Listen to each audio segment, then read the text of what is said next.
तो भाई आज की हमारी कहानी है निहालपुर के वेद प्रकाश जी के घर की, जिनके घर में आज अलग ही चहल पहल थी। चारों ओर अफरा तफरी मची हुई थी। मिठाइयों की मीठी सी महक दूर दूर तक फैल रही थी। पूरे घर में अलग ही रौनक थी। होती भी क्यों नहीं भाई, आज पूरा परिवार घर के छोटे बेटे आकाश के लिए लड़की जो देखने जा रहा था।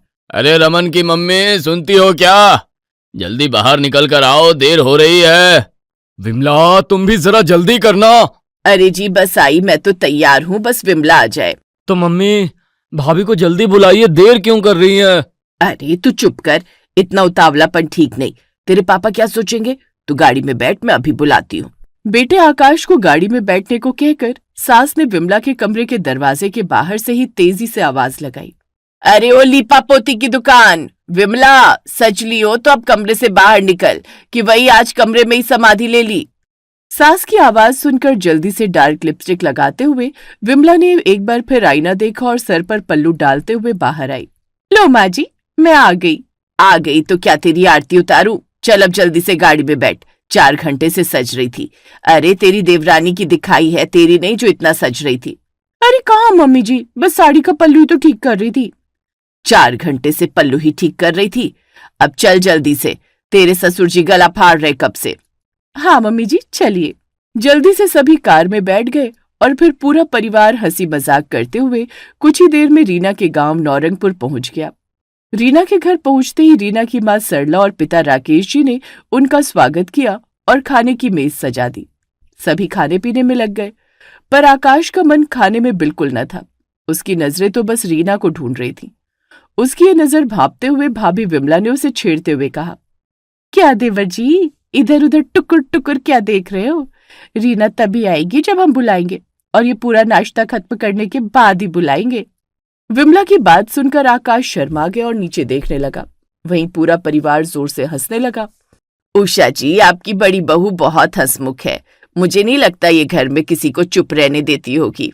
वो तो है बहन जी, बस हमारी छोटी बहू भी ऐसी ही हंसमुख मिजाज की आ जाए तो हमारा घर खुशियों से भर जाएगा।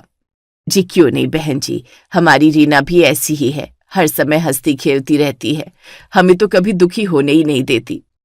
तो भाई ये थी महिलाओं की बातें। जरा सा टॉपिक छिड़ा नहीं कि बात पर बात होने लगी। आकाश इन सब फालतू बातों से इरिटेट हो रहा था। उसे तो बस रीना से मिलने की जल्दी थी। उसने धीरे से अपनी भाभी को इशारा किया। विमला उसका इशारा समझ गई। तो आंटी जी, देर किस बात की, अब जरा रीना को बुला दीजिए, हम खुद ही देख ले वो कैसी है। हाँ हाँ बिल्कुल, क्यों नहीं। रीना बेटा आ जाओ। माँ सरला की आवाज सुनते ही रीना हाथ में चाय लिए आ गई और चुपचाप अपनी माँ के पास बैठ गई। रीना दिखने में सुंदर थी। उसे देखकर सबका चेहरा खिल गया सिवाय विमला के। बहन जी, हमारी रीना सर्वगुण संपन्न है। सिलाई, कढ़ाई, बुनाई, नाच गाना, बर्तन सब इसकी चुटकियों के काम है। ये तो बहुत अच्छी बात है बहन जी, हमें ऐसी सर्वगुण संपन्न बहू चाहिए थी जो हमारे घर को संभाल ले। आप बुरा न माने तो मैं जरा रीना से बात कर लूं। अरे बहन जी, ये कौन सी पूछने की बात है, यही तो करने आई हैं आप। वैसे रीना बेटा, आपने कहाँ तक पढ़ाई की है? आंटी जी, MA कंप्लीट कर लिया है। रीना की बात सुनकर सास उषा का चेहरा खिल गया। विमला बहुत खुश नहीं थी क्योंकि अब उसकी वैल्यू जो कम होने वाली थी। पूरे परिवार को रीना पसंद आ गई। फिर क्या भाई, पहले सगाई और फिर कुछ दिनों में आकाश और रीना की शादी हो गई और रीना बहू वेद प्रकाश जी के घर की छोटी बहू बन गई। कुछ महीने ऐसे ही बीते। घर का सारा काम विमला ने संभाल रखा था, लेकिन अब विमला ने सुनाना शुरू कर दिया। एक दिन बर्तन धुलते हुए, मैडम को आए हुए 3 महीने हो गए, हर समय बस हंसती खेलती रहती है और घर का सारा काम मैं करूं, घर की परमानेंट नौकरानी जो ठहरी। इतना कहकर विमला ने जोर जोर से 2-4 बर्तन पटक दिए। बर्तन पटकने की आवाज सुनकर विमला के पति रमन उनके पास आए। अरे क्या हुआ भाग्यवान, काहे सुबह से तुम्हारा पारा हाई है? ना बोल रही हो कुछ, ना आज अपने हाथों की चाय पिलाई। ये मेरे हाथ ही काट लो, वरना तुम्हारे बर्तन मांज बांज कर मेरे हाथ ही घिस जाएंगे। अरे ये सब काम तो तुम सालों से कर रही हो, आज इतना गुस्सा क्यों? आप न जी मेरी नजरों के सामने से हट जाइए, जानबूझकर अनजान बने हुए। अरे सालों से कर रही थी, पर अब तो देवरानी आ गई, वो भी तो कुछ करे। जब देखो तब मैडम फोन चलाएगी और बैठे इधर उधर मटकती रहेगी। क्या बोल रही हो? धीरे बोलो जरा, वो अभी अभी तो आई है। धीरे बोलू जी मैं? और वो अभी अभी आई है, 3 महीने हो गए उसे आए हुए। मैंने आते ही मेहंदी तक हाथों की नहीं छूटी थी, घर के सारे काम संभाल लिए थे। तब आपके ये मीठे बोल कहाँ थे? अरे तो भाई वो भी कर लेगी, तुम जरा शांति रखो। रमन की बात सुनकर विमला ने गुस्से से 2-4 बर्तन और पटक दिए। ये आवाज सुनकर सास उषा जी भी वहां आ गई। अरे क्या हुआ, लिपा पोती की दुकान, क्यों घर के सारे बर्तन फोड़ रही है? सास की बात सुनकर विमला ने कुछ नहीं कहा, पर अपने पति रमन को आंखें दिखाकर इशारा किया। रमन उसका इशारा समझ गया और उसने दबी जुबान में अपनी माँ से कहा, आपकी बहू काम से थक गई है अम्मा, इसलिए बर्तन फोड़ रही है। फोड़ूंगी नहीं मम्मी जी बर्तन, मैं अकेले घर का सारा काम करूं और बाकी सब आराम करें, ये कहाँ क्या न्याय है? विमला के इतना कहते ही सास सारा माजरा समझ गई और उन्होंने रीना को आवाज लगाई। रीना उस समय मोबाइल पर रील बनाने में व्यस्त थी। छोटी बहू, ओ छोटी बहू, हर टाइम मोबाइल में घुसी रहती है, जरा निकल कर बाहर आ।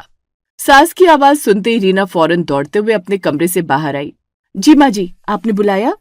हाँ छोटी बहू, तुम्हारी शादी को काफी दिन हो गए हैं, हर समय मोबाइल में लगी रहती हो। अब जरा तुम भी विमला के साथ घर के काम संभाल लो तो काम जल्दी भी होगा और विमला परेशान भी ना होगी।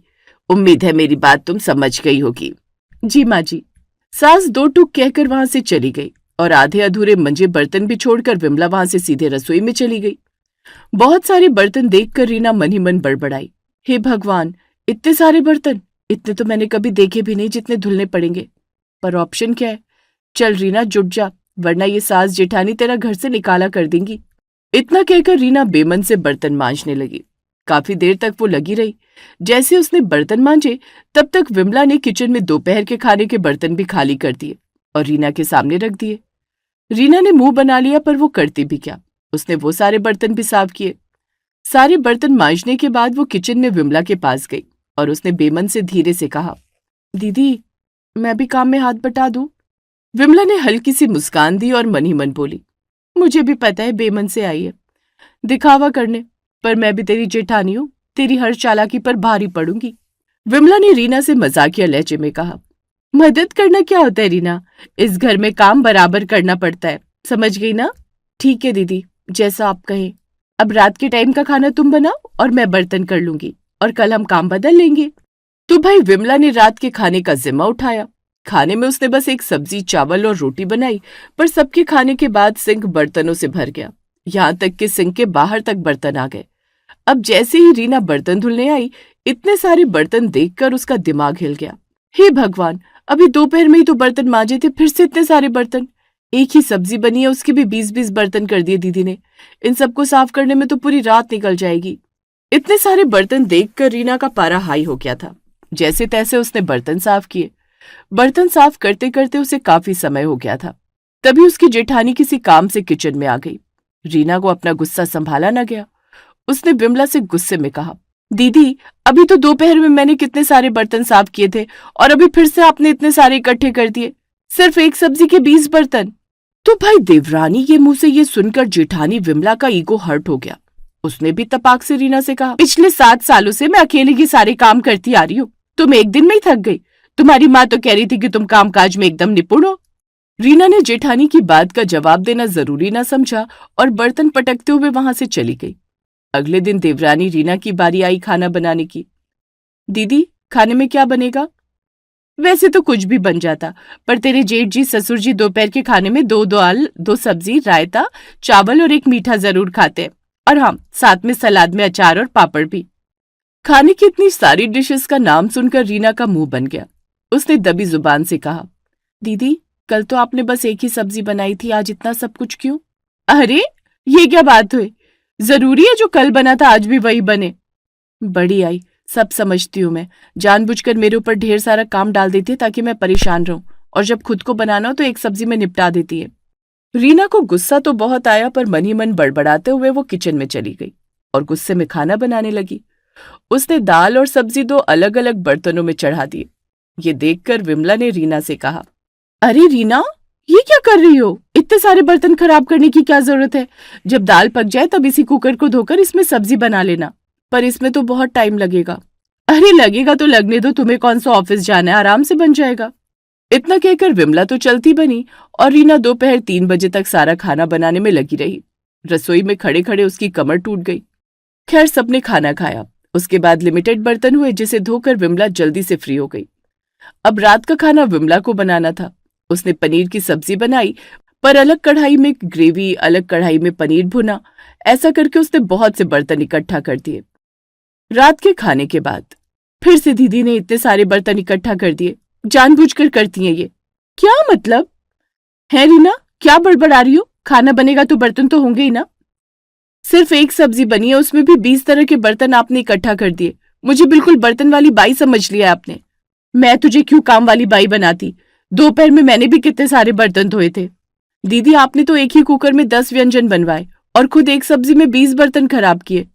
तुम कहना क्या चाहती हो? मैंने ये सब जानबूझकर किया? हाँ बिल्कुल जानबूझकर किया।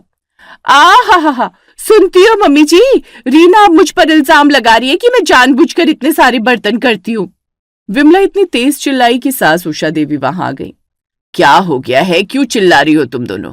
तुम दोनों की आवाजें पड़ोसियों तक जा रही हैं। ऐसा लग रहा है जैसे दोनों के गले में लाउड स्पीकर लगे हो। मम्मी जी, दीदी जानबूझकर इतने सारे बर्तन मेरे मांजने के टाइम पर इकट्ठा कर देती हैं। एक सब्जी बनाई और इतने सारे बर्तन की पूरा रसोई भर गया। सुन रही हैं मम्मी जी, इतने सालों से मैं सब अकेले संभाल रही थी। सारा काम, बर्तन, खाना, सफाई सब कर रही थी। 2 दिन थोड़े बर्तन क्या हो गए, ये ऐसे इल्जाम लगा रही है। इल्जाम की कोई बात नहीं मम्मी जी, मैं खाना बनाऊं तो दीदी 10 डिश बता देती है और खुद एक बनाती हैं। क्या है ये, पूरे घर को तुम दोनों ने लड़ाई का मैदान बना दिया है। पर माँ जी। चुप करो दोनों, तुम्हारी बर्तन की समस्या कल ही खत्म कर दूंगी। इतना कहकर सास गुस्से में वहां से चली गई और अगले दिन उसने बर्तन मांजने वाली बाई लगा दी। हर समय पटर पटर, तुम दोनों ने घर को महाभारत का मैदान बना रखा था। अब मत लड़ना बर्तन के पीछे। मम्मी जी, इतने सालों से तो मैं ही मांज रही थी, तब तो आपने मेरी मदद के लिए किसी को नहीं लगाया। लगता है आपकी छोटी बहू आपको कुछ ज्यादा ही प्यारी है। मैंने घर का कलेश मिटाया है, अब जाओ काम करो अपना तुम दोनों। चलो, अब मुझे बर्तन मांजने से फुर्सत मिली, वरना ये दीदी एक दिन पूरे गांव के बर्तन मुझसे मजवा लेती। बर्तन वाली को आता देख अब रीना फ्री थी। उसने जल्दी से नाश्ता बनाया और मोबाइल में लग गई। क्या बात है, आज सुबह सुबह ही चहक रही हो? तुम्हें कोई खजाना मिल गया है क्या? खजाने से कम भी नहीं है जी। मम्मी जी ने बर्तन साफ करने वाली बाई जो लगाती है, अब मुझे ढेर सारे बर्तन नहीं धुलने पड़ेंगे। इतनी सी बात की इतनी खुशी? रीना की बात सुनकर आकाश ने माथा पीट लिया। इस तरह दोपहर हो गई। सभी घर के खाने की टेबल पर बैठ गए, पर टेबल पर खाना अब तक नहीं लगा था। अरे सुनती हो रमन की मम्मी, कहाँ हो? कब से खाने का इंतजार कर रहे हैं, खाना कहाँ है? क्या है जी, काहे गला फाड़ रहे हो? अरे 2 बज गए, खाना कहाँ है? खाना तो मेज पर है ही नहीं। कहाँ है ये लिपा पोती की दुकान? बड़ी बहू, ओ बड़ी बहू कहाँ हो? जी मम्मी जी। क्या मम्मी जी, खाना कहाँ है? तेरे ससुर जी भूखे बैठे हैं, तूने मेज पर अब तक खाना नहीं लगाया। मम्मी जी, मुझे लगा रीना ने लगा दिया होगा। छोटी बहू, ओ छोटी बहू। सास की आवाज पर मोबाइल छोड़कर रीना दौड़कर सास के पास आई। वहां पर सबको मौजूद देख रीना समझ गई कि भाई कुछ तो रायता फैला है। क्या हुआ मम्मी जी, आपने मुझे बुलाया? क्या बहू, खाना कहाँ है? तेरे ससुर जी कब से खाने के लिए बैठे हैं। खाने का नाम सुनते ही रीना की सिट्टी पिट्टी गुम हो गई, क्योंकि खाना तो उसने बनाया ही नहीं था। खाना तो मैंने नहीं बनाया मम्मी जी। अरे क्या बात हुई, नहीं बनाया मतलब तुम नहीं बनाओगी तो पड़ोसी बनाएंगे क्या? मुझे लगा दीदी ने बना दिया होगा, इसीलिए मैं रसोई में आई ही नहीं। खाना ना बनने की बात सुनकर ससुर जी तो चुपचाप चलते बने, पर वहां अब महासंग्राम छिड़ने वाला था। ये कौन सी बात हुई भाई, सुबह से मैं सफाई में लगी हुई थी, इतना तो तुम्हें भी पता है कि खाना तो बनेगा ही। हाँ रीना, जब बड़ी बहू घर के बाकी काम संभाल रही थी तो तुम्हें खाना तो बना ही लेना चाहिए था। अब सब भूखे बैठे हैं। मम्मी जी, मैंने नाश्ता बनाया था तो मुझे लगा दीदी खाना बना लेंगी। अरे मैं क्यों बना लूंगी भाई, जब मैं घर के और काम में लगी थी तो खाना तो तुम्हें ही बनाना चाहिए था। क्यों, मुझे क्यों बनाना चाहिए था? मैंने तो सुबह नाश्ता बना दिया था। चुप करो तुम दोनों, फिर से लड़ने लगी। एक काम करो छोटी बहू, आज से दोपहर का खाना तुम बनाओगी और बड़ी बहू तुम रात का। फिर क्या था भाई, दोपहर के खाने में फिर से रीना को 2 सब्जियां और ढेर सारी रोटी बनानी पड़ी। वही रात के खाने में विमला ने नमकीन चावल बनाकर सबको निपटा दिया। अगले दिन रीना अपनी जेठानी के पास गई। दीदी, मैं दोपहर को ढेर सारी रोटियां बनाती हूँ, आप रात के खाने में खाली चावल बना देती हो। ये लो भाई, काम की न काज की, दुश्मन अनाज की, यही सुनना बाकी रह गया था। तुम्हारे जेठ जी रात का खाना हल्का ही खाते हैं और तुम्हें यहाँ भी बहस करनी है। तो दीदी मैं बना लूंगी रात का खाना। तो बनाओ, किसने रोका। रात को रीना रसोई में खाना बनाने गई, तभी जेठानी ने आकर कहा, आज रात के खाने में पूरी सब्जी और खीर बनेगी। पर आप तो सिर्फ चावल बनाती थी। अरे क्या बात हुई, तुम्हारे जेठ जी पापा जी हर रविवार पूड़ी खाते हैं। ये कौन सी बात हुई, पिछले रविवार तो नहीं बनी थी पूरी सब्जी, सबने मूंग दाल की खिचड़ी खाई थी। ये लो, ये क्या बात हुई भाई, पिछले रविवार मम्मी जी का पेट खराब था इसलिए खिचड़ी बनी थी। अब ये मत कहना कि मैंने उनका पेट खराब कर दिया था। तो आज मेरा पेट खराब है, मैं खिचड़ी बनाऊंगी। बिल्कुल बना लो, बस बाकी सबके लिए पूरी सब्जी बना लेना। नहीं, मैं नहीं बनाऊंगी। मुझे क्या, मत बनाओ, खाने की मेज पर सबको बताना कि तुमने क्यों नहीं बनाया। जेठानी हो तेरी, एक कदम आगे हो, तू डाल डाल तो मैं पात पात, तू पात पात तो मैं हवा में उड़ जाऊंगी, तू हवा में उड़ी तो मैं तेरे पर काट दूंगी बेटा। मैं सब समझती हूँ, ये सब कुछ जानबूझकर करती हो आप, ताकि मुझे ज्यादा काम करना पड़े। अरे रात का खाना बनाने का डिसीजन तो तुम्हारा ही था, इसमें मेरी क्या गलती। अब जो घर वाले खाएंगे वही तो बनेगा। इतना सुनते ही रीना को गुस्सा आ गया। कुछ ही देर में दोनों में तेज तेज बहस होने लगी। ये सारा झगड़ा सास सुन रही थी। उन्होंने अपना सिर पकड़ लिया। हे भगवान, इन देवरानी जेठानी के झगड़े का कोई इलाज नहीं। आज मैं खाना बनाने वाली भी लगा दूं तो कल ये सफाई के पीछे लड़ेंगी। ये सोचकर सास ने काम वाली बाई भी हटा दी। माँ जी, ये काम वाली नहीं आई अब तक, बर्तन का पहाड़ खड़ा हो गया है। बेटा, काम वाली तो मैंने हटा दी। अरे माँ जी, आपको पता है ना, बर्तन की वजह से फिर से घर में कलेश होता है। बेटा, कलेश तो घर में अभी भी हो रहा है। अब तुम लड़ो भिड़ो या एक दूसरे का मुंह नोच लो, मुझे तीनों वक्त का खाना भी समय पर चाहिए और घर भी चकाचक रहना चाहिए। दोनों को बात समझ में आ गई। सास की बात सुनकर अब दोनों बहुओं का मुंह लटक गया था। बेटा, दो बिल्लियों की लड़ाई में हमेशा बंदर बाजी मार लेता है। अभी तुम दोनों के साथ भी वही हुआ। अब तो जो हुआ सो हुआ। आगे से ध्यान रखना कि एकता में ही शक्ति होती है। क्या समझे? जी बाबूजी, समझ गए।